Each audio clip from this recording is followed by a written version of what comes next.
The alarm hit before I even opened my eyes. Red light filled the cabin, and the floor shook so hard that my cup of water tipped over and floated in the air for a second, before gravity grabbed it again.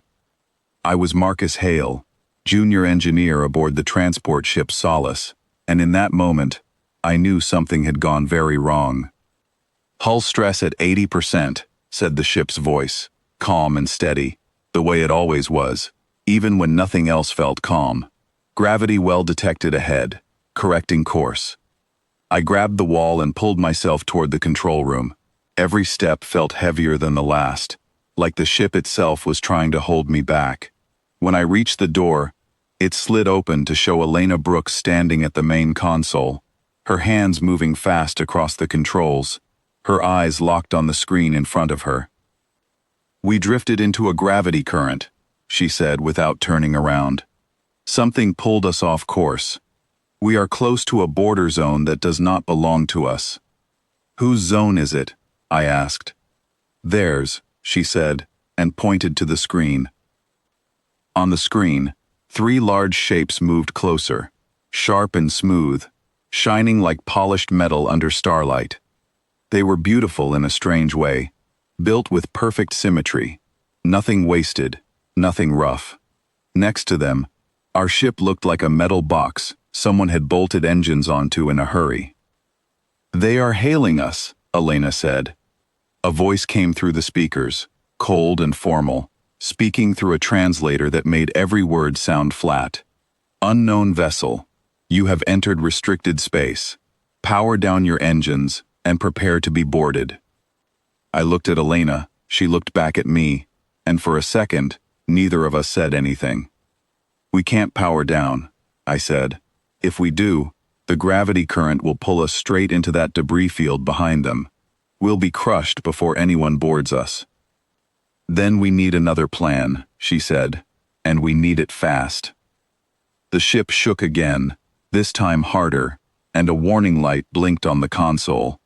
Our left engine was losing power, and the gravity current was pulling us sideways, toward the wreckage of an old station that must have been destroyed years ago. Broken metal floated everywhere, spinning slowly, waiting for something new to crash into it. "Marcus, get to engineering," Elena said. "I'll keep them talking. Buy us time." I ran through the narrow hallway, past sparking wires and shaking pipes, until I reached the engine room. Nathan Cole was already there, his hands covered in grease, trying to hold a broken coupling in place with nothing but a metal clamp and pure stubbornness. "Left engine is failing," he shouted over the noise. "If I don't fix this in the next 2 minutes, we lose all steering." "What do you need?" I asked. "Another pair of hands and a miracle," he said. I grabbed a tool from the wall and knelt beside him. The coupling was cracked down the middle, leaking coolant, and every second it grew worse. Nathan pointed to a valve above my head. "Turn that when I tell you," he said, "not before." I nodded, gripping the valve, watching his hands move fast over the broken metal.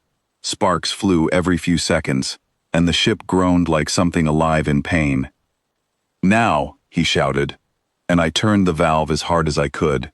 Steam hissed out, and for a moment, I thought we had failed. Then the pressure gauge steadied, and the shaking eased just slightly. "That will hold for now," Nathan said, wiping sweat from his forehead. "But not forever." Back on the bridge, Elena was still speaking with the alien commander, her voice calm, even though I could see her knuckles white against the console. "We mean no harm," she said. "Our ship drifted off course due to a gravity current. We are requesting safe passage to correct our path." "Your ship is unstable," the voice replied. "It should not still be operating." "It is still operating," Elena said, "because it was built to keep operating, even when things go wrong." There was a pause, longer than before, as if the voice on the other side did not know what to say to that. "We are sending an escort vessel to guide you out of the current," the voice finally said. "Do not deviate from the path given." A fourth ship appeared on the screen, smaller and faster than the others, moving toward us with practiced grace. It lined up beside the Solace, matching our shaking, uneven movement with perfect precision. "Follow our path exactly," the escort pilot said, his voice younger than the commander's, almost curious. "Any deviation will be seen as an act of aggression." "Understood," Elena said. The escort ship began to move, and we followed, engines groaning under the strain. The gravity current pulled harder as we passed close to the broken station, and pieces of metal drifted dangerously near our hull. I watched from the engineering room as debris scraped along the side of the ship, sending vibrations through every wall.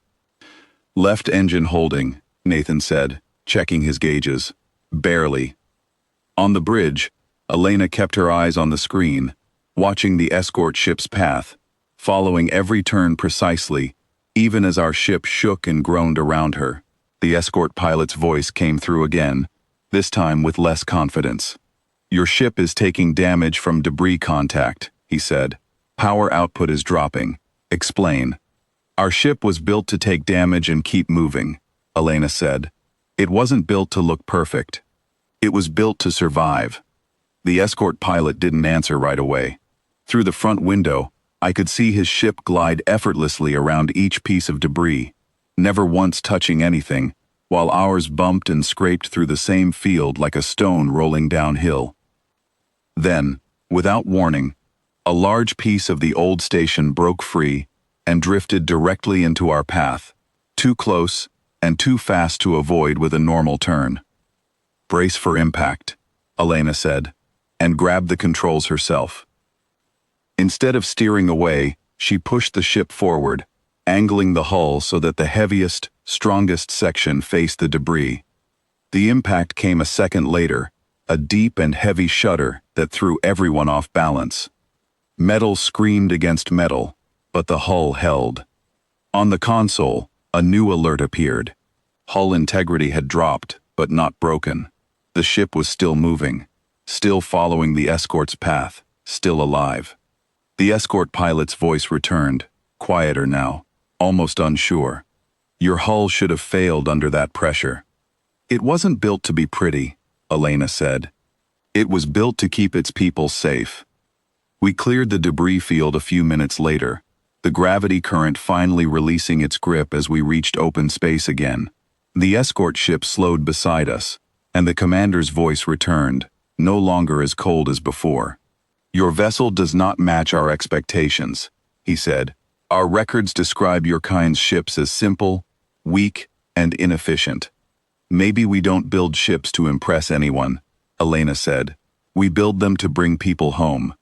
There was a long pause before the commander spoke again. "You may proceed. And Solace, your escort will remain until you exit our border. This is not a punishment, it is out of respect." The escort ship guided us the rest of the way in silence, gliding beside our battered hull like a quiet companion rather than a guard. I stood in engineering with Nathan, watching the coolant pressure slowly stabilize, both of us too tired to speak, but relieved beyond words. Later, once we crossed safely back into open space, Elena called us both to the bridge. She looked tired, but there was a small, proud smile on her face.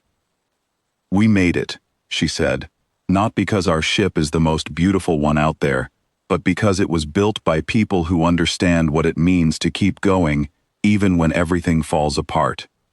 Nathan laughed quietly, still wiping grease from his hands. "Next time, maybe let's avoid gravity currents altogether." "Agreed," I said, finally allowing myself to relax. Elena looked out at the stars ahead, calm and endless, and spoke almost to herself. "They will remember this ship, not because it looked strong, but because it never stopped trying."